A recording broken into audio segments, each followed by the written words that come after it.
On this mini episode of Man v Mob podcast, I wanted to talk briefly about my favorite book, Brave New World by Aldous Huxley.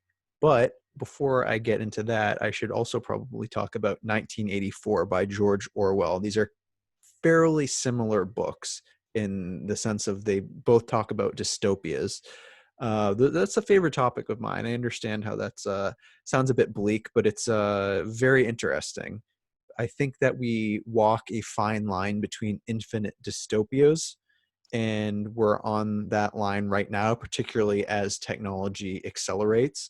And we can, if you've seen Black Mirror, end up in a lot of different technological dystopias, right?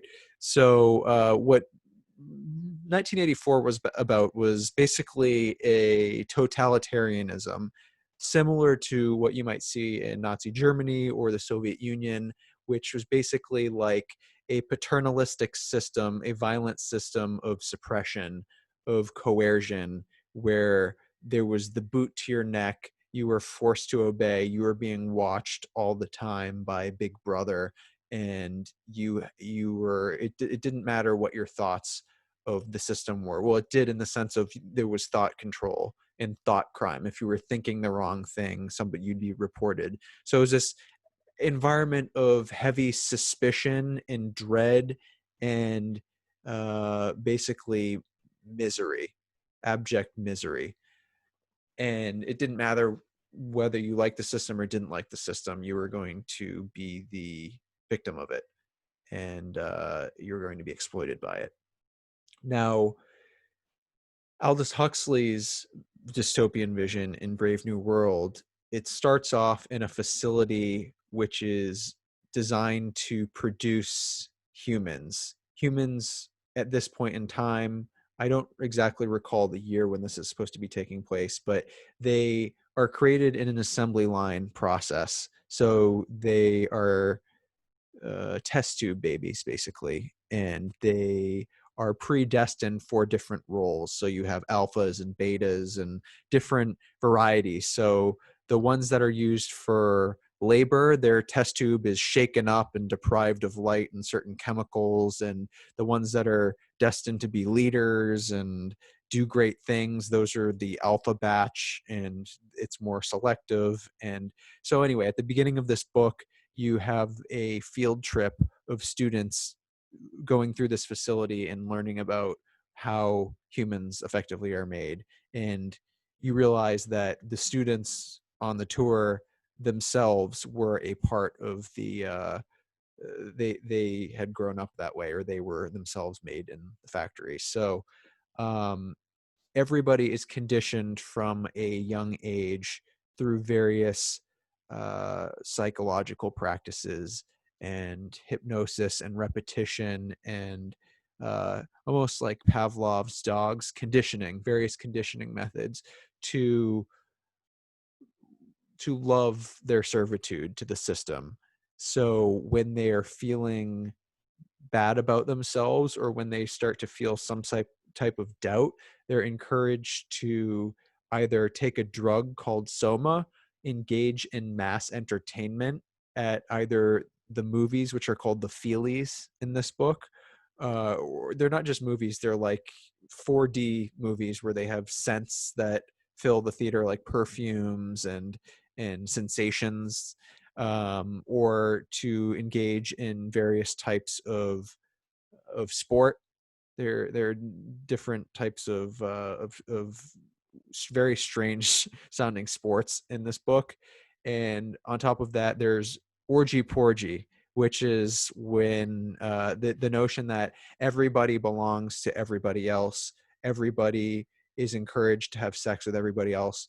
Nobody has um, it's basically considered selfish for anybody to withhold themselves from having sex with anybody else, or to try to have a private sexual partner of any kind.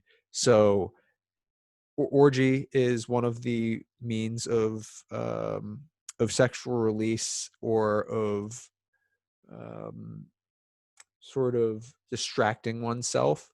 And interestingly, the god that they have in this book is Henry Ford, who is the creator of the assembly line process, which is the process by which the people in this society are created.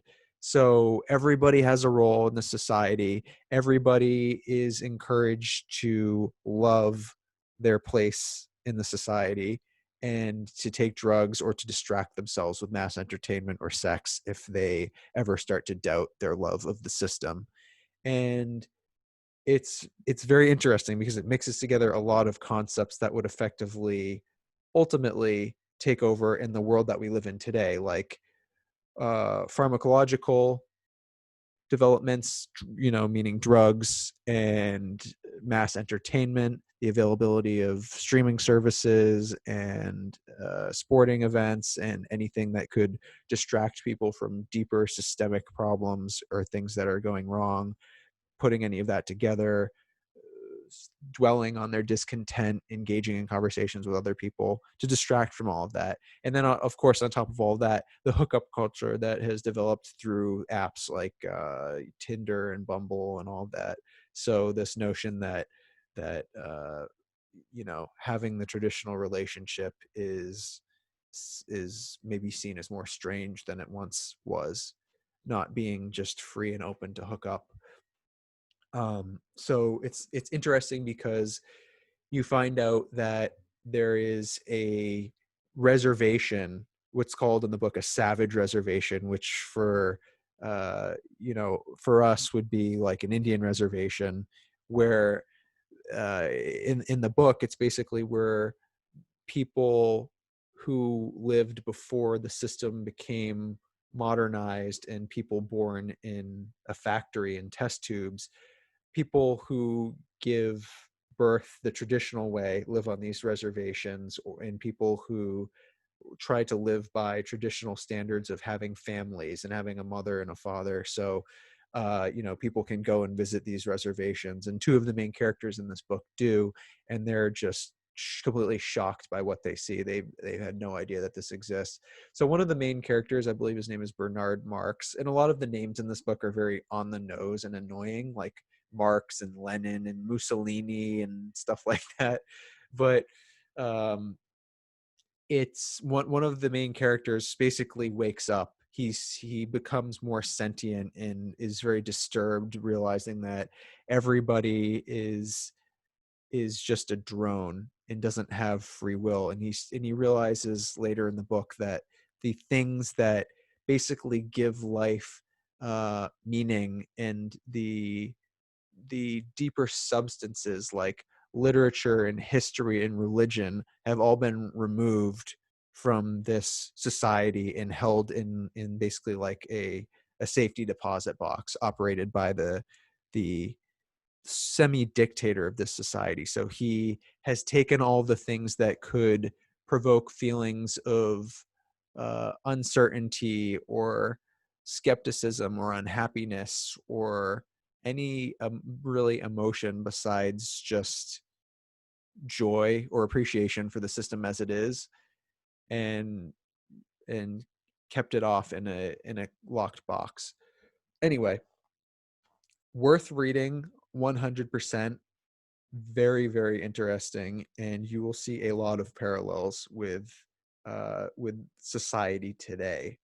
And where are we going to go from here? Are we going to move into that dystopia further? It's important to realize that this dystopia is differentiated from what is described in 1984 because it's less paternalistic.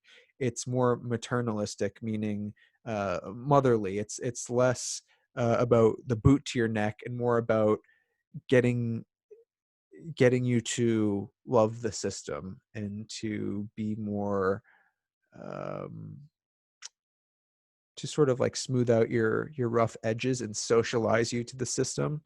So find it, read it. If you don't like reading it, maybe read a short version of it, or watch a YouTube video about it, maybe one comparing 1984 and Brave New World. Let me know what you think.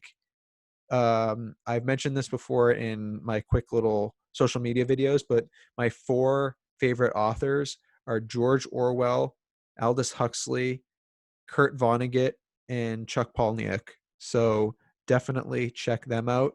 And I hope to have future episodes about some of their books. Once again, let me know what you think.